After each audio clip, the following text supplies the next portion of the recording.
নমস্কার আমার প্রিয় ছাত্রছাত্রীরা। আশা করছি তোমরা প্রত্যেকে খুব ভালো আছো এবং তোমরা যারা জওহর নবোদয় বিদ্যালয়ের প্রবেশিকা পরীক্ষার জন্য প্রস্তুতি নিচ্ছ তাদের জন্য আজকের এই ক্লাসটি খুবই গুরুত্বপূর্ণ।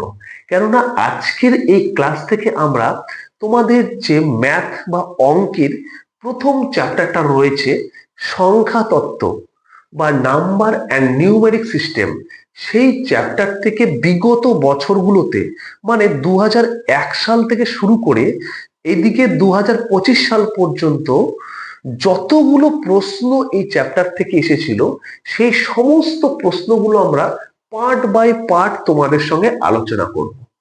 আর আজকের এই ক্লাসে আমরা এমনই 10টা প্রশ্ন নিয়েছি যে প্রশ্নগুলো নবোদয়ের বিগত বছরে বিভিন্ন পরীক্ষায় এসেছিল। আর এই প্রশ্নগুলো যদি তুমি ধারাবাহিকভাবে প্র্যাকটিস করো তাহলে তুমি যেমন বুঝতে পারবে যে তোমার প্রিপারেশনটা কেমন হচ্ছে, ঠিক তেমনি এটাও আইডিয়া করতে পারবে যে পরীক্ষায় কি ধরনের প্রশ্ন বা কোন চ্যাপ্টারগুলো থেকে পরীক্ষায় প্রশ্ন হয় সেই বিষয়টাও।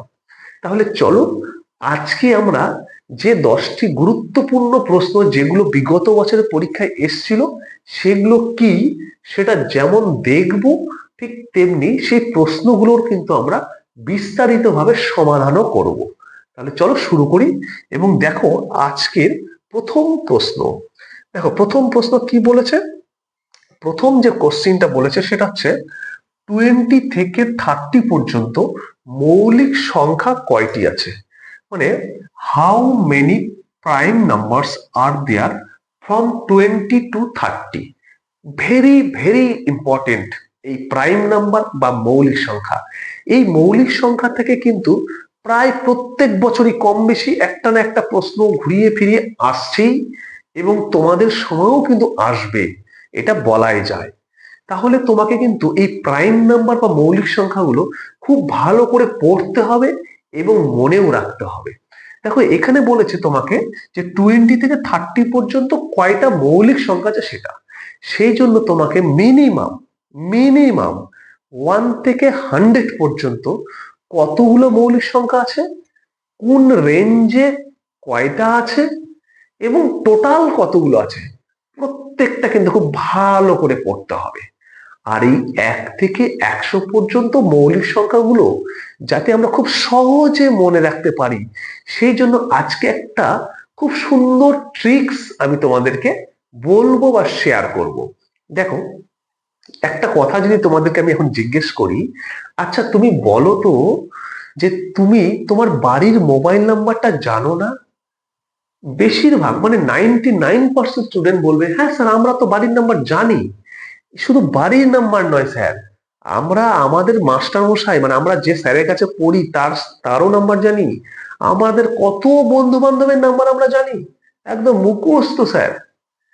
এই যে তোমরা কত মোবাইল নাম্বার মুখস্থ করে রেখেছো, ঝরঝরা মোবাইল নাম্বার, ঠিক তেমনি আজকের এই ক্লাসে তোমরা একটা নতুন মোবাইল নাম্বার জানবে, যেটা হলো কিনা প্রাইম নাম্বারের মোবাইল নাম্বার। হ্যাঁ ঠিকই শুনেছো, প্রাইম নাম্বারও না একটা মোবাইল নাম্বার আছে। যদি তুমি ওই প্রাইম নাম্বারের মোবাইল নাম্বারটা মনে রাখো তাহলে কিন্তু তুমি এই 1 থেকে 100 পর্যন্ত যেভাবেই জিজ্ঞেস করুক তুমি কিন্তু মৌলিক সংখ্যাগুলো খুব সহজে বলতে পারবে। তাহলে সেটা কি বা সেই ট্রিক্সটা কি বা সেই মোবাইল নাম্বারটা কি সেটা তো নিশ্চয়ই জানতে ইচ্ছা করছে। তাহলে চলো সেটা আমরা জানবো। দেখো আমাদের মোবাইল নাম্বারগুলো কিরকম হয়, যে 9933 বা 9932 বা 9434 যেভাবে শুরু হচ্ছে না কেন, দেখবে মোবাইল নাম্বারতে টোটাল 10 ডিজিট থাকে, মানে 10টা অঙ্ক থাকে। এই 10টা অঙ্ক দিয়েই কিন্তু মোবাইল নাম্বারগুলো হয়।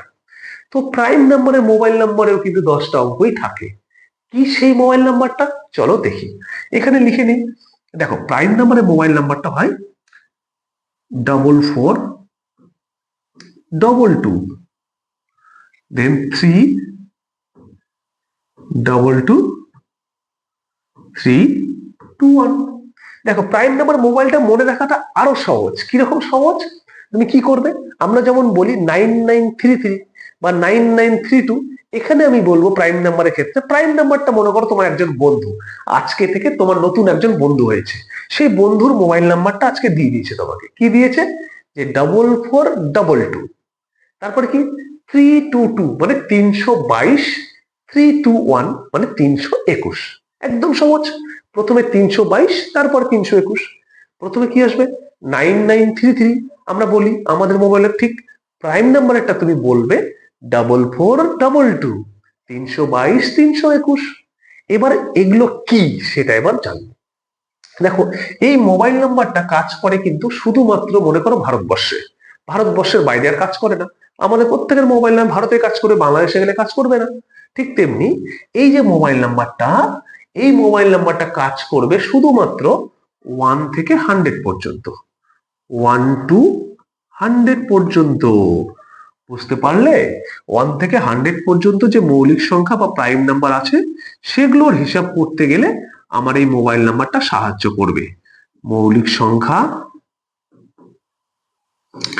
বা প্রাইম নাম্বার, বা প্রাইম নাম্বার। তাহলে কিভাবে হিসাবটা করব? দেখো দেখো এখানে এই মোবাইল নাম্বারটাতে বা প্রাইম নাম্বারের এই যে মোবাইল নাম্বার, এটাতে দেখো 10টা মানে 10 ডিজিট আছে।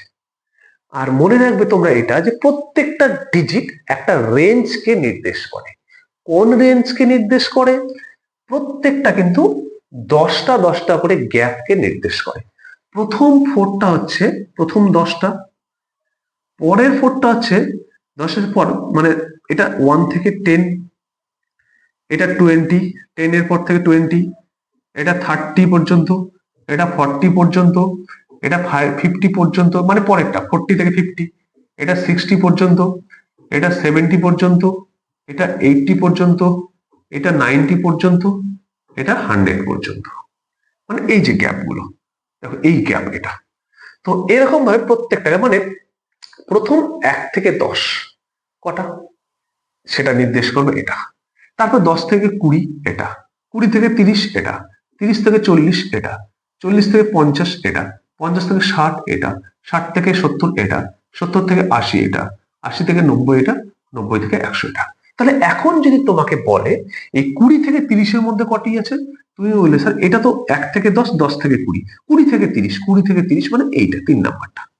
তাহলে 20 থেকে 30-এর মধ্যে আছে কটা? দুটা। বুঝতে পারলে না? যদি বুঝে গেছে তাহলে প্রশ্নটা সঠিক উত্তর কি হবে? 20 থেকে 30 পর্যন্ত মৌলিক সংখ্যা কয়টি আছে? তাহলে 20 থেকে 30 পর্যন্ত মৌলিক সংখ্যা দুটি আছে। তাহলে অপশন সি হবে সঠিক উত্তর। এইভাবে তোমাকে প্রত্যেকটা রেঞ্জের মৌলিক সংখ্যা কটা আছে এবং কি কি সেগুলো সেটাও মনে রাখতে হবে। এবং এই টোটালটা কটা আছে, টোটাল যদি বলে 1 থেকে 100, তুমি এই টোটাল ডিজিট গুলোকে কি করে দেবে? প্লাস করে দেবে। দেখো 4 4 8 8 2 10 10 2 12 12 3 15 15 2 17 17 19 19 আর প্লাস 3 22 22 24 25। তাহলে দেখো টোটাল যদি প্লাস করি আমাদের কিন্তু 25টা প্রাইম নাম্বার বা মৌলিক সংখ্যা পাওয়া যাবে। এই প্রশ্নটা কিন্তু 2001 সালের নবোদয় পরীক্ষায় এসেছিল, যে 20 থেকে 30 পর্যন্ত বা 20 থেকে 30 পর্যন্ত কতগুলো মৌলিক সংখ্যা আছে। তাহলে কি হবে উত্তরটা? উত্তরটা হবে এই 2। মানে এটা 20 থেকে 30 কোন গ্যাপ? 3 নম্বর গ্যাপ।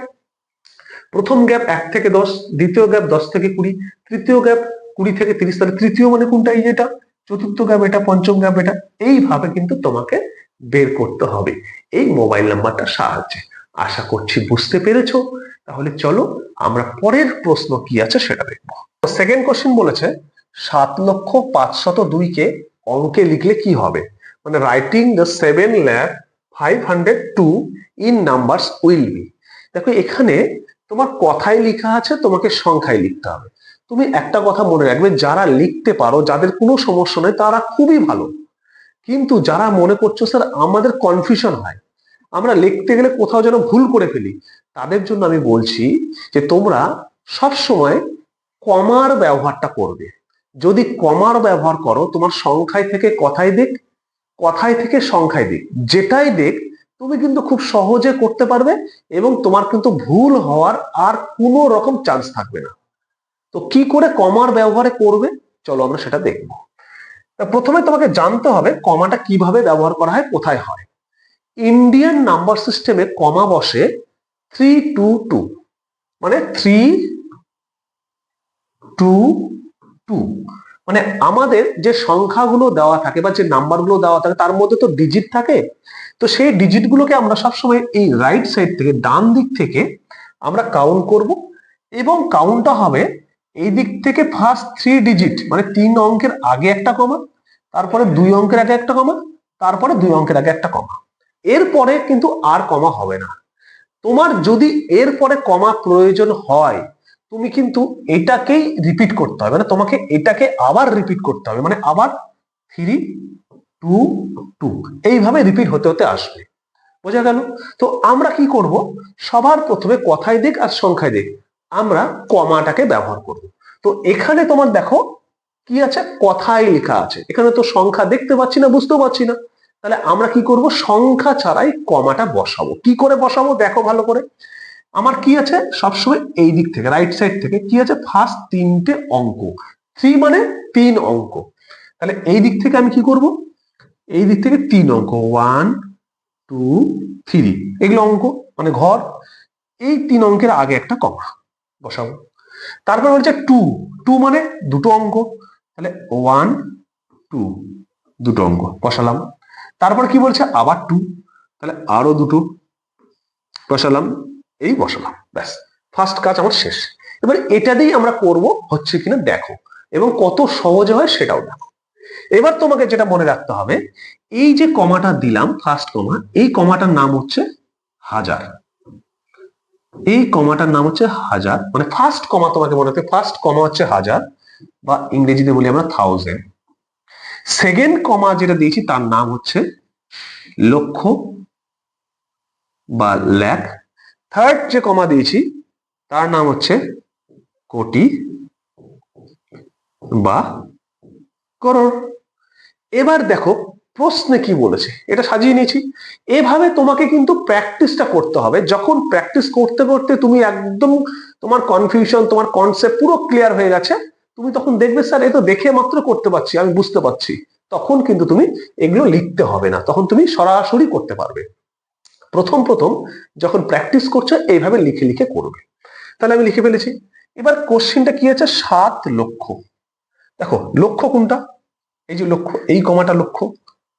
তাহলে এই কমাটা যদি লক্ষ্য হয়, তাহলে লক্ষ্যর ঘর হচ্ছে এইটা, এখানে দুটো অঙ্ক থাকতে হবে। হাজার, তাহলে হাজারের আগে এই যে দুটো ঘর আছে এটা হচ্ছে হাজারের, মানে এখানে দুটো অঙ্ক থাকতে হবে। তারপরে এখানে কি আছে, 3টে অঙ্ক। তাহলে যার ঘরে যতগুলো অঙ্ক আছে তোমাকে ততগুলো অঙ্কই বসাতে হবে। তাহলে 7 লক্ষ বলেছে, তাহলে আমি কি করব, 7 এইভাবে লিখবো না এইভাবে লিখবো সেটা বলো। দেখো যদি তুমি এইভাবে লিখো, তাহলে এখানে যে ঘরটা ফাঁকা থাকছে, সবসময় মনে রাখবে যে ঘরগুলো ফাঁকা থাকবে সেই ঘরগুলোকে আমরা 0 দিয়ে পূরণ করব, মানে যেগুলো থাকবে না সেগুলো 0 দিয়ে পূরণ করব। তো আমি যদি এইখানে 7 লিখি, এই ঘরটা ফাঁকা থাকবে, এই ঘরটা ফাঁকা থাকবে, তাহলে এখানে আমাকে 0 বসাতে হবে। তাহলে আমার এটা হয়ে যাবে 70, এখানে আছে লাখ, তাহলে 70 লাখ। পড়বো কিভাবে, 70 লাখ, কিন্তু এখানে কি 70 লাখ আছে না, 7 লাখ আছে, 7 লাখ। তাহলে কিন্তু 7টাকে কখনোই আগে লেখা যাবে না, আমরা সেকেন্ডটাকে কখন কোথায় লিখবো, তাহলে 7টাকে আমরা পরে লিখবো। তাহলে আমরা কোথায় লিখবো 7টাকে, আমরা 7টাকে এইখানে লিখে দেবো 7। তাহলে এই ঘরটা ফাঁকা থাকলো, এখানে আমি 0, আগে তো 0 বসাতেই পারি, বসিয়ে দিলাম। তাহলে হয়ে গেল 7 লাখ। এবার কি বলেছে, 500, তাহলে শত কোনটা, এটা তো হাজার, তাহলে হাজারের ঘরে তো আমি কিছু লিখতে পারবো না, হাজার নেই তো এখানে, 500 মানে লক্ষের পরে শত চলে গেছে। তাহলে শত মানে 502 মানে 502, এটা তো সকলেই জানো, 502, 502 মানে 502। তাহলে এই যে এখানে 502 বসিয়ে দিলাম। হাজার তো বলেনি, কোটিও তো বলেনি। এবার কোটি যেহেতু ওই দিকে চলে এলো, আগে আগে তো বসিয়ে লাভ নয় 0। আমি কি বলেছি, যেগুলো ঘর ফাঁকা থাকবে সেখানে 0 বসাবো। তো কোটির ঘরে 0 বসাবার লাভ কি, আগে 0 বসাতে কোনো ভ্যালুই নেই। তাহলে আমার ভিতরে তো 0 বসাতে হবে, হাজারের ঘরে কিছু নেই, মানে হাজারে 0 বসিয়ে দিলাম। এবার দেখো কি হলো, এটা 7,0,0,5,0,2। এইভাবে যদি তুমি লিখো তোমার ভুল কিন্তু হবে না, তুমি কিন্তু সহজে লিখতে পারবে। মনে হচ্ছে অনেক বড়, যেহেতু অনেক ভাবে বুঝালাম তোমাকে, কিন্তু তুমি 2-1 বার পড়বে, একদম জলের মতো সহজ এবং খুব দ্রুত হবে। অ্যান্সার হবে কি 7,005,002, 7,005,002 অপশন ডি তে আছে সঠিক উত্তর। আশা করছি বুঝতে পেরেছিল। এটা কিন্তু 2001 সালে পরীক্ষায় এসেছিল। পরের কোশ্চেন কি আছে চলো। দেখো পরের কোশ্চিন বলেছে 4 অঙ্কের ক্ষুদ্রতম সংখ্যা থেকে 3 অঙ্কের বৃহত্তম সংখ্যা বিয়োগ করলে বিয়োগফল কত হবে? What will be the difference if the largest 3 number is subtract from the largest 4 digit smallest number. দেখো তোমাকে এটাও মানে ছোট ছোট কনসেপ্ট গুলো কিন্তু ভালো করে মনে রাখতে হবে। নাম্বার ফরমেশন বা সংখ্যা গঠন দুই ভাবে হয়। একটা হচ্ছে কিছু ডিজিট তোমাকে ডাইরেক্ট গিভেন মানে দেওয়া থাকবে, যেমন মনে করো তোমাকে দিয়ে দিল 2 4 6 8 দিয়ে দিল, বলো এগুলো দিয়ে বৃহত্তম এবং ক্ষুদ্রতম সংখ্যার যোগ বিয়োগ বের করো। অথবা তোমাকে কিন্তু কোনো ডিজিট দিল না, ডাইরেক্ট দিল না, তোমাকে বললো 3 ডিজিট গ্রেটেস্ট, 4 ডিজিট স্মলেস্ট, এরকম করে বলে দিল। তাহলে নাম্বার ফরমেশন বা সংখ্যা গঠন দুই ভাবে হয়। একটা হচ্ছে ডাইরেক্ট কিছু ডিজিট বা অঙ্ক দিয়ে দিবে, আর একটা হচ্ছে তোমাকে বলে দেবে যে এত ডিজিট এত ডিজিট। যেটা কিন্তু এখানে করেছে যে তোমাকে ডিজিট গুলো ডাইরেক্ট দেয়নি, তোমাকে বলে দিয়েছে কত ডিজিটের। কি বলেছে? 4 অঙ্কের। তো যখন তোমাকে বলে দেবে শুধুমাত্র কত ডিজিট, তখন তোমার গ্রেটেস্ট এবং স্মলেস্ট, গ্রেটেস্ট এবং স্মলেস্ট মানে বৃহত্তম ও ক্ষুদ্রতম সংখ্যা তৈরি করতে হয় বৃহত্তম সব 9 দিয়ে, আর ক্ষুদ্রতম 1 আর 0 এই দুটো দিয়ে করতে হয়। কি বললাম? তোমাদের মনে রাখতে হবে সংখ্যা গঠন দুই ভাবে হয়। একটা হচ্ছে ডাইরেক্ট কিছু ডিজিট বা অঙ্ক দেওয়া থাকবে, সেগুলো দিয়ে তোমাকে সংখ্যা তৈরি করতে হবে। আর একটাতে ডাইরেক্ট ডিজিট বা অঙ্ক দেওয়া থাকবে না, সেখানে তোমাকে বলে দিবে 3 ডিজিট 4 ডিজিট 5 ডিজিট মানে 4 অঙ্কের 5 অঙ্কের 6 অঙ্কের 7 অঙ্কের এরকম। তো যে প্রশ্নটা এখানে আছে সেটা কিন্তু ডাইরেক্ট ডিজিট বা অঙ্ক দেওয়া নেই, তোমাকে বলে দিয়েছে কত ডিজিটের। তো যখন তোমাকে বলে দিবে সেই টাইপের কোশ্চেন গুলোতে তোমাকে কি করতে হবে? নিজের থেকে লার্জেস্ট বা স্মলেস্ট নাম্বারগুলো তৈরি করতে হবে। তৈরি কি করে করবে? বৃহত্তম বা গ্রেটেস্টের সময় সমস্তগুলো 9 দিয়ে হবে, ক্ষুদ্রতম বা স্মলেস্টের সময় সবসময় 1 আর 0 দিয়ে হবে। তো এখানে কি বলেছে? 4 অঙ্কের ক্ষুদ্রতম। তাহলে এবার 4 অঙ্কের ক্ষুদ্রতম কি হবে? তাহলে 4 অঙ্কের ক্ষুদ্রতম একটা 1 মানে 1, আর বাকি তিনটে 0। এই হলো 4 অঙ্কের ক্ষুদ্রতম। এবার হচ্ছে 3 অঙ্কের বৃহত্তম। তাহলে 3 অঙ্কের বৃহত্তম কি হবে? তুমি বলে সবগুলো 9 মানে তিনটেই 9। এই হলো এরকম। এদের মধ্যে কি করতে বলেছে? বিয়োগফল। তাহলে তুমি লিখে নিলে, প্রথমে লিখে নেওয়ার পর যেটা করতে বলবে সেটা করবে। এখানে বিয়োগ করতে বলেছে, তুমি বিয়োগ করো মানে মাইনাস করো। তাহলে 10 9 1 ক্যারি 1 10 10 10 10 10 সব গেল, মানে 1000 থেকে 999 বাদ দিচ্ছ, 1000 থেকে 999 999 বাদ দিলে তো 1ই হয়। তাহলে আমার অ্যান্সার হয়ে গেল কিন্তু 1, যেটা অপশন ডি তে আছে সঠিক উত্তর। আশা করছি বুঝতে পেরেছো। পরের কোশ্চেনে কি আছে দেখো। পরের কোশ্চেনে বলেছে 1057 অঙ্কগুলি দ্বারা 4 অঙ্কের বৃহত্তম সংখ্যা কোনটি? দেখো আগেই বলেছিলাম না, এই যে এটা হচ্ছে সেটা। আমরা টু টাইপসের হয়। আগেরটা দেখলে ডাইরেক্ট কোনো ডিজিট দেওয়া নেই, অঙ্ক দেওয়া নেই, শুধুমাত্র বলে দিয়েছিল। কিন্তু এখানে ডাইরেক্ট ডিজিট গুলো দিয়ে দিয়েছে, যখন ডিজিট গুলো দেবে তখন সেটা দিয়েই করতে হবে। তাহলে সেটা দিয়ে করবে কি করে? যারা করতে পারো খুব ভালো, যারা মনে করছো স্যার একটুখানি আমাদের অসুবিধা হচ্ছে, তোমরা সবসময় যেটা করবে আমি বলি, সবসময় আগের ডিজিট বা অঙ্কগুলো গোনো কতগুলো আছে। 1 2 3 4 চারটা আছে। যটা অঙ্ক থাকবে, যটা ডিজিট থাকবে ততগুলো দাগ দাও। তাহলে চারটা আছে, চারটা দাগ দাও, 2 3 4 দিলাম। এবার তুমি কি করবে? যে সবচেয়ে বড় ডিজিট কোনটা? আমরা জানি 0 থেকে 9 পর্যন্ত পড়েছিলাম, সব থেকে বড় 9। তো তুমি দেখবে, পড়বে আর দেখবে যে এখানে আছে কিনা। আমি 9 পড়ছি আর চোখ দিয়ে দেখছি যে এখানে তো 9 নেই, তাহলে আমি লিখবো না। তারপর 9 না থাকলে কি থাকবে? 8, 8ও নেই, লিখবো না। 8 না থাকলে কি আসবে? 7 আছে, হ্যাঁ দেখতে পাচ্ছি 7, তাহলে বসিয়ে দাও 7। 7 না থাকলে কি আসে? 6, 6 আছে, নেই, লিখবো না। 6 না থাকলে কি আসবে? 5 আছে, হ্যাঁ আছে, বসিয়ে দাও। 5 না থাকলে 4, 4 না থাকলে 3, 3 না থাকলে 2, 2 না থাকলে 1, তাহলে 1 আছে, বসিয়ে দাও। এবার 1 না থাকলে কি আসবে? 0। এই হলো তাহলে তোমার 4 ডিজিট গ্রেটেস্ট নাম্বার, মানে 4 অঙ্কের বৃহত্তম সংখ্যা 7510, যেটা অপশন ডি তে আছে সঠিক উত্তর। 2001 সালে পরীক্ষায় এসেছিল কিন্তু। তাহলে চলো নেক্সট কোশ্চেন কি আছে সেটা দেখি। নম্বর 5 কি বলেছে? বলেছে পাশের সংখ্যাগুলির মধ্যে সবচেয়ে ছোট সংখ্যা কোনটা তোমাকে বের করতে হবে।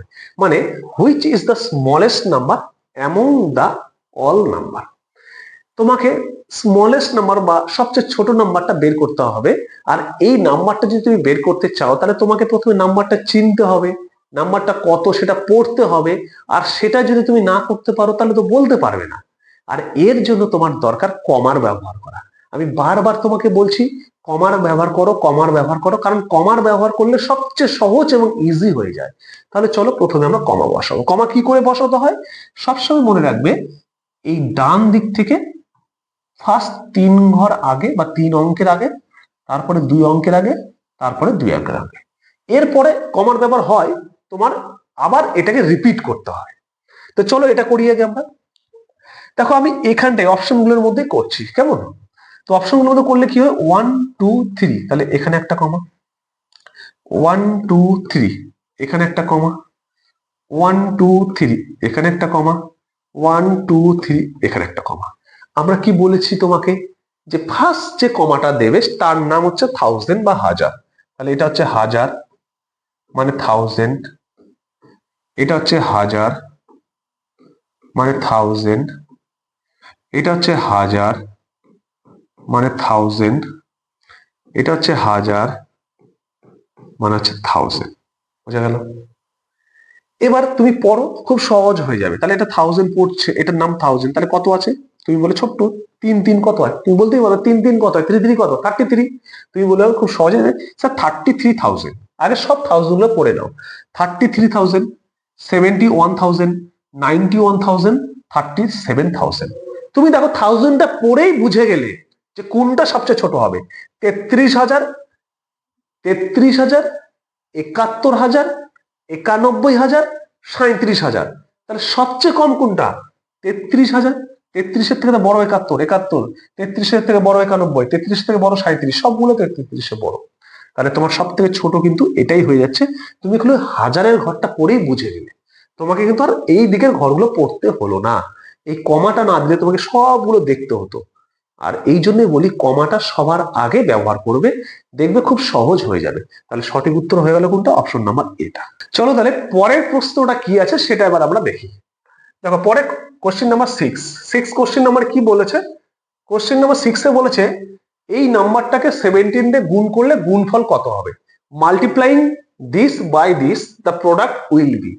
দেখো এই নাম্বারটা কত অনেকে বলতে পারছো না, মনে করো বলতে পারছো না। আমি কি বলেছি তোমাকে, যে তুমি কমা ব্যবহার করো। কমা কি করে ব্যবহার করবে? 1 2 3, তাহলে এইখানে কমা দিয়ে দিলাম, তাহলে এটা কি হলো? এইটুকটা হয়ে গেল। তাহলে এইটুকটার কি, এটা মানে কত ওটা? তুমি বলে স্যার এবার সহজ হয়ে গেল, 10 মানে 10। তাহলে এই প্রথম কমার নাম কি? থাউজেন্ড বা হাজার, তাহলে এটা 10,000। 101 মানে কি? 101 মানে 101। তাহলে সংখ্যাটা হয়ে গেল 10,101। একে কত দিয়ে মাল্টিপ্লাই করতে বলেছে? 70, মানে কত দিয়ে গুণ করতে বলেছে? 17 দিয়ে।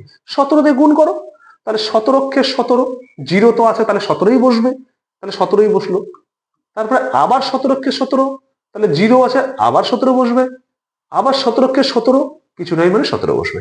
তাহলে 3 টাইমস 17 মানে 3 বার 17 কোথায় আছে? 3 বার 17 কোথায় আছে? দেখো দেখো দেখো, একবার, দুইবার, তিনবার। তাহলে অপশন সি হলো সঠিক উত্তর। আশা করছি বুঝতে পেরেছো, একদম পাতি গুণ, কিচ্ছু নেই এর মধ্যে। পরের কোশ্চেন নাম্বার 7 কি বলেছে দেখো। বলেছে এত এবং এত। এত বলতে কত? এত বলতে কত, এটা বলতে শিখতে হবে খুব ফাস্ট স্পিডে। এত বলতে 1 2 3 কমা, তাহলে 10,170 হয়ে গেল। 1 2 3 কমা 8,369। তাহলে এই দুটোর মধ্যে কোনটা বড়? 10,000 বড় না 8,000 বড়? তুমি বলো স্যার 10,000 বড়, তাহলে সেটা লিখো আগে। তাহলে 10,000 কত? 170। তাহলে তুমি কি লিখবে? 8,369 মাইনাস করো, করলে কত হয়? 1 হয়, 0 হয়, 8 হয়, 1 হয়, 1,801 মানে 1,801। কোথায় আছে অপশন? অপশন বি তে আছে সঠিক উত্তর। আশা করছি বোঝা গেছে, একদম সহজ কোশ্চেন, বেশি সময় নেব না এখানে। নেক্সট কোশ্চেন কি আছে চলো দেখি। নেক্সট কোশ্চেন নাম্বার 8 কি বলেছে? কোশ্চেন নাম্বার 8 বলেছে 0 1 2 এবং 3 অঙ্কগুলো দ্বারা গঠিত 4 অঙ্কের ক্ষুদ্রতম জোড় সংখ্যা। তোমাকে এই যে 4টে অঙ্ক গিভেন, মানে যে অঙ্কগুলো দিয়েছে সেগুলো দিয়ে করতে হবে। আমরা বলেছিলাম অঙ্ক দিয়ে মানে সংখ্যা গঠন দুই ভাবে হয়, একটা অঙ্ক দেওয়া থাকতে পারে, একটা অঙ্ক না দেওয়া থাকতে পারে। এখানে অঙ্ক দেওয়া আছে, তাহলে যেগুলো দেওয়া আছে সেগুলো দিয়ে করতে হবে। কি কি দেওয়া আছে দেখো, দেওয়া আছে 0 1, তারপর দেওয়া আছে 2 এবং 3। যে কোনো সংখ্যায় তুমি গঠন করতে যাও, প্রথমে তুমি কি করবে? গুনবে কতগুলো অঙ্ক আছে। 1 2 3 4, তাহলে 4 আছে, তার 4টা দাগ দাও, দাগ দিলাম। এবার কি করবে, ক্ষুদ্রতম বলেছে, তাহলে ক্ষুদ্রতম বললে তুমি ক্ষুদ্রতম সাজাবে, কিন্তু ক্ষুদ্রতমের সঙ্গে একটা কি আছে কন্ডিশন, কি কন্ডিশন, জোর। তো এই যে জোর বা বিজোড় এই কথাগুলো যখন থাকবে তখন তোমাকে দেখতে হবে যে অঙ্কগুলো দেওয়া হয়েছে তার মধ্যে জোড় বললে কতগুলো জোড় আছে, বিজোড় বললে কতগুলো বিজোড় আছে, মানে ইভেন বললে কতগুলো ইভেন আছে, আর অড বললে কতগুলো অড আছে সেটা। তাহলে দেখো এখানে, এখানে জোড় বলেছে মানে ইভেন বলেছে, তাহলে ইভেন কতগুলো আছে।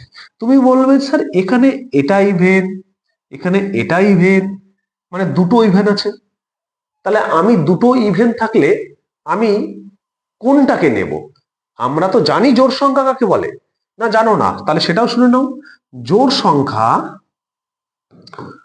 বা ইভেন নাম্বার কোনগুলোকে বলে, যাদের শেষে 0 2 4 6 8 এই 5টা অঙ্কের বা এই 5 ডিজিটের যে কোনো একটা থাকে, তাহলে 0 আছে 2 আছে, দুটো আছে, তাহলে কাকে নেব। এই জায়গাটা কিন্তু কনফিউশনের জায়গা, এখানে অনেকের ভুল হয়, ভালো করে দেখো। তো যখন তুমি দেখবে যে একাধিক মানে মোর দেন ওয়ান জোড় বললে জোড়, বিজোড় বললে বিজোড় আছে, তখন তুমি কি করবে, দেখবে প্রথমে কতগুলো জোড় আছে। এখানে দুটো জোড় আছে, কি কি, একটা 0 একটা 2, দুটো জোড় আছে। এবার তুমি চলে যাবে কোশ্চিনে, কোশ্চিনে কি বলেছে, ক্ষুদ্রতম বৃহত্তম বলতে পারে, তো সেই জন্য সেটা দেখতে হবে ক্ষুদ্রতম না বৃহত্তম, ক্ষুদ্রতম মানে স্মলেস্ট। যদি স্মলেস্ট বলে আর তোমাকে জোর বের করতে হয়, তাহলে এখানে যে জোর অঙ্কগুলো আছে তাদের মধ্যে সবচেয়ে বড় যেটা জোর অঙ্ক সেটাকে লাস্টে বসাতে হবে। কি বললাম, কি বললাম, বললাম যে যদি তুমি দেখো একাধিক জোর অঙ্ক আছে এবং তোমাকে ক্ষুদ্রতম বের করতে বলেছে, তাহলে ওই যে একাধিক জোড় অঙ্ক আছে তাদের মধ্যে যেটা সবচেয়ে বড় জোড় অঙ্ক সেটাকে লাস্টে বসিয়ে দিবে, বাকি যেগুলো অঙ্ক পড়ে থাকবে সেগুলোতে ক্ষুদ্রতম যেভাবে তৈরি করো সেভাবে করবে। যদি এটাই বৃহত্তম বলতো আর একাধিক জোড় থাকতো, তাহলে ওই জোড় অঙ্কগুলোর মধ্যে যেটা সবচেয়ে ছোট জোড় অঙ্ক সেটাকে লাস্টে বসিয়ে দিবে, তারপরে বাকিটা যে অঙ্কগুলো পড়তে হলো সেগুলোতে বৃহত্তম যেভাবে করো সেভাবেই করবে। তাহলে এখানে ক্ষুদ্রতম বলেছে, তাহলে জোড় অঙ্ক আছে দুটো, এই দুটোর মধ্যে যেটা সবচেয়ে বড় সেটাকে লাস্টে বসাবো, তাহলে 2 সব থেকে বড় এই দুটোর মধ্যে, তাহলে 2 কে লাস্টে বসিয়ে দিলাম, তাহলে 2টা চলে গেল, বাকি যে অঙ্কগুলো থাকলো সেগুলোতে কি করবে, ক্ষুদ্র অঙ্ক তৈরি করবে। এবার আরো একটা কন্ডিশন কিন্তু এখানে মনে রাখতে হবে, দেখো ভুল কোথায় কোথায় হতে পারে। আমরা এটা জানি বা শিখেছি ক্ষুদ্রতম সংখ্যা তৈরি করার সময় যদি 0 থাকে তাহলে জিরোর পজিশন সবসময় দ্বিতীয় বা সেকেন্ডে, এটাও কিন্তু মনে রাখতে হবে। দেখো এটাকে বাদ দিলে যে 3টে অঙ্ক হচ্ছে তার মধ্যে 0 আছে, আবার ক্ষুদ্রতম বলেছে, তাহলে ক্ষুদ্রতম বললে 0 স্থান দ্বিতীয়, সেটাও লিখে দিলাম। এবার পড়ে থাকলো বাকি দুটো 1 আর 3, তাহলে 1 আর 3 এর মধ্যে ছোট কে 1, তাহলে 1 আগে বসলো, মাঝে একটা পড়ে থাকলো 3 এখানে বসে গেল, তাহলে আমাদের উত্তরটা হলো 1032। আশা করছি বুঝতে পেরেছো। কোথায় আছে অপশন, অপশন বি তে আছে সঠিক উত্তর। তাহলে যদি বুঝে গেছে, চলো নেক্সট কি কোশ্চেন আছে দেখি। নেক্সট কোশ্চেন আছে কোশ্চেন নাম্বার 9, বলেছে নিচের সংখ্যাগুলির মধ্যে ক্ষুদ্রতম সংখ্যা কোনটি, মানে এই সংখ্যাগুলোর মধ্যে ক্ষুদ্রতম কোনটা। তাহলে একইভাবে তুমি কমা বসাও, তাহলে 1 2 3 কমা বসালাম, 1 2 3 কমা বসালাম, 1 2 3 কমা বসালাম, 1 2 3 কমা বসালাম। এবার পড়ো, এটাতে 70,000 মানে 70,000 70,000 70,000 70,000, মানে সবার কাছে 70,000 আছে, 70,000 সবার কাছে আছে, তাহলে তো আমি হাজারে মিলাতে পারছি না, হাজারে তো সবার একই আছে, তাহলে দেখো প্রত্যেকটা সংখ্যায় কিন্তু 70, তাহলে আমি এখানে আর করতে পারবো না, মানে মিলাতে পারছি না বা বুঝতেও পারছি না কোনটা ছোট কোনটা বড়, তাহলে আমি হাজার দেওয়ার কাজ হবে না। তারপরে চলো এবার এখানে কি আছে, 3টে অঙ্ক হয়ে গেল, তাহলে 3টে অঙ্ক মানে কি 100, তাহলে 707, এখানে শুধু 0 77, মানে 707 আর 77, জিরোর কোনো ভ্যালু নেই, জিরো যেটা আছে ভ্যালু নেই, কেটে দাও। তাহলে কেটে দিলে কি হচ্ছে, এটা 707, এটা 770 আর এটা 77, তাহলে এগুলো তো বড় হয়ে যাচ্ছে, তাহলে এই দুটোরও কোনো ভ্যালু নেই, এও গেল সিও গেল, থাকলো কি বি আর ডি। দেখো বি তে আছে শুধু 77 আর ডি তে আছে 70, তাহলে 70 বড় না 77 বড়, তুমি বলে স্যার 70 বড়, তাহলে অপশন ডি হবে সঠিক। আশা করছি বুঝতে পেরেছো। যদি বুঝে গেছো চলো আমরা নেক্সট কি কোশ্চেন আছে সেটা দেখি।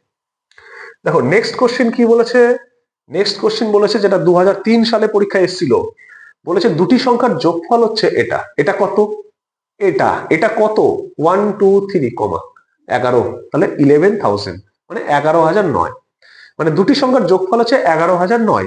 যদি একটি সংখ্যা কত কমা 9,999 হয় তবে অন্য সংখ্যাটি কত। দুটি সংখ্যার যোগফল আছে মানে মনে করো তোমার কাছে একটা সংখ্যা আছে x, আমার কাছে একটা সংখ্যা আছে y, তোমার কাছে একটা আমার কাছে একটা, এই দুটোকে এক জায়গায় করলাম মানে যোগ করলাম, তাহলে এই দুটোকে এক জায়গায় করা মানে যোগ করা, করে দিলাম, করে দিলে কত হচ্ছে সেটা, সেটা হচ্ছে 11,009। বোঝা গেল? কি বলেছে দুটি সংখ্যার, দুটি সংখ্যা মানে তোমার কাছে একটা আছে আমার কাছে একটা আছে, এই যে দুটি সংখ্যা, একটা আমার কাছে x আছে তোমার কাছে y আছে, এই দুটোকে আমি যদি একসঙ্গে করে দিচ্ছি তাহলে x প্লাস ওয়াই হয়ে যাচ্ছে, যোগ করছি, যোগফল কত পরে আসছি x প্লাস ওয়াই মানে একসঙ্গে মানে কি যোগ করা, তাই যোগ করলাম। এই যোগটা করলে যোগফল কত হচ্ছে 11,009, 11,009। এবার বলেছে তোমার আমার কাছে যে সংখ্যা দুটো আছে তার মধ্যে একটা মানে হয় তোমারটা নয় আমারটা, কত 9,999, তাহলে আমি ধরে নিলাম তোমারটাই মনে করো 9,999, 9,999 সমান 11,009, এটা। এবার এখানে আমারটা তোমারটা এটা, তাহলে আমারটা তো আমি জানি না, আমারটা থেকে গেল, তোমার তো আমি বসিয়ে দিলাম, আমারটা কি করে বের করবে। দেখো এটাকে আমরা বলি একটা সমীকরণ। তো এই সমীকরণ থেকে যদি আমি এই আমারটা বের করতে চাই মানে যারটা বের করবো তাকে রেখে বাকি সবগুলোকে কাটতে হয়।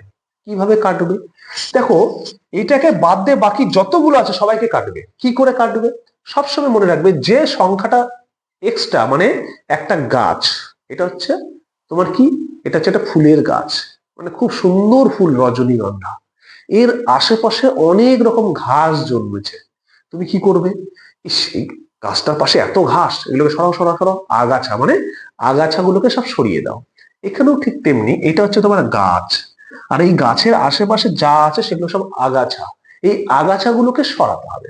তো সরাতে গেলে তুমি কি করবে, এখানে কত আছে প্লাস 9,999, তাহলে এই প্লাস 9,999 সরাতে হবে। সরানোর নিয়মটা কি সবসময় মনে রাখবে, যদি প্লাস থাকে তাহলে মাইনাস হবে, যদি মাইনাস থাকে তাহলে প্লাস হবে, যদি ইনটু থাকে তাহলে ডিভাইড হবে, যদি ডিভাইড থাকে তাহলে ইনটু হবে, এটাই হচ্ছে রুলস। এবার কিভাবে হবে আর একটা জিনিস মনে রাখতে হবে, দেখো এখানে কি আছে প্লাস 9,999, একে আমি সরাবো, প্লাস আছে তাহলে মাইনাস করবো, তাহলে দেখো এক্স প্লাস 99, তাহলে একে সরালে মাইনাস 9,999। এবার সবসময় মনে রাখবে যেহেতু এটা সমান, এই পারে মানে সমানের এই দিকে যা করব ওই দিকেও তাই করতে হবে। তাহলে এখানে কি আছে 11,009 মাইনাস, এখানেও মাইনাস করেছি এটা, তাহলে এখানেও মাইনাস করতে হবে এটা, এইভাবে হলো। এটা প্লাস আর এটা মাইনাস, মানে প্লাস দুটো মাইনাস দুটো, মানে তোমার কাছে দুটো চকলেট আছে, দুটো চকলেট দিয়ে দিলে তাহলে কি হলো জিরো, প্লাস মানে দিল, প্লাস মানে 9,999 দিল, মাইনাস মানে 9,999 নিয়ে নিল, তাহলে এই দুটো একটা দিল একটা নিল মানে চলে গেল, কিছুই নেই আর, তাহলে এক্স থাকলো। এটার থেকে বাদ দাও, এটার থেকে বাদ দিলে কত হয় 9 9 গেল জিরো, এই দুটো বিয়োগ করো, এই যে 11,009, তাহলে 9,999, তাহলে 9,9,0,1,0 এখানে আসলো 1, তাহলে 10 10 কোথায় আছে দেখো, 10 10 অপশন এ তে আছে সঠিক উত্তর। আশা করছি বুঝতে পেরেছো। দেখো এখানে আমরা বলি অনেক সময় কি এখানে প্লাস আছে এইদিকে নিয়ে যাও মাইনাস, মানে এদিক থেকে প্লাস গেলে ওই দিকে, এপারে এইভাবে হয় না, ইনইকুয়ালিটি কি করে হয়, মানে এখানে প্লাস আছে ওইদিকে নিয়ে চলে, এই কনসেপ্টটা কিন্তু ঠিক নয়। কনসেপ্টটা কি, আমি এইদিকে যা করব ওই দিকেও তাই করবো, এই কনসেপ্টে তুমি নিয়ে যেতে পারো। তো এটা গেল একদম কনসেপ্ট দিয়ে, এটাকে একটু ছোট্ট করে দেখাই। দেখো তুমি যদি দেখো যে দুটো সংখ্যার যোগফল বা সাম দেওয়া আছে, যদি সাম দেওয়া থাকে 2 ডিজিটের, মানে দুটো নাম্বারের সাম বা দুটো সংখ্যার যোগফল দেওয়া আছে, তার মধ্যে যদি একটা সংখ্যা থাকে তাহলে আরেকটা সংখ্যা বের করতে গেলে সবসময় মাইনাস করতে হয়। তার মানে এখানে দুটো সংখ্যার যোগফল দেওয়া আছে, তার মধ্যে একটা সংখ্যা আছে, তাহলে সবসময় কি করে দিবে মাইনাস করে দিবে, যা হবে সেটাই উত্তর। কখন সবসময় ডাইরেক্ট মাইনাস করবে, যোগফল থেকে একটি সংখ্যা বাদ দিবে অপর সংখ্যাটা পেয়ে যাবে, তাহলে 9,9,0 101। এত বড় করার তোমার দরকার নেই। উত্তর হলো এটা। নিয়মটা কি মনে রাখবে, যদি দুটো সংখ্যার যোগফল থাকে তার সঙ্গে একটা সংখ্যা বলেছে অপর সংখ্যাটি কত, তাহলে কি করবে, যোগফল থেকে একটা সংখ্যা বাদ দিবে, উত্তর হয়ে যাবে। আমি কনসেপ্টটা বোঝানোর জন্য দেখালাম, তুমি কিন্তু এইভাবেই করবে। আশা করছি আজকের যে 10টা কোশ্চেন ছিল, যেটা বিভিন্ন সালের পরীক্ষা এসেছিল, তোমরা সুন্দরভাবে বুঝতে পেরেছো। যদি বুঝতে না পেরে থাকো, কোনো অঙ্কে কনফিউশন থাকে, অবশ্যই কমেন্ট বক্সে জানাবে। ক্লাসগুলো কেমন লাগছে সেটাও জানাতে ভুলবে না। যদি ভালো লাগে আমরা কন্টিনিউ ক্লাসগুলো করব, তোমরা কি চাও সেটা কিন্তু অবশ্যই কমেন্টে জানাবে। সকলকে অসংখ্য ধন্যবাদ। সবাই সুস্থ থাকো, ভালো থাকো, মন দিয়ে পড়াশোনা করো।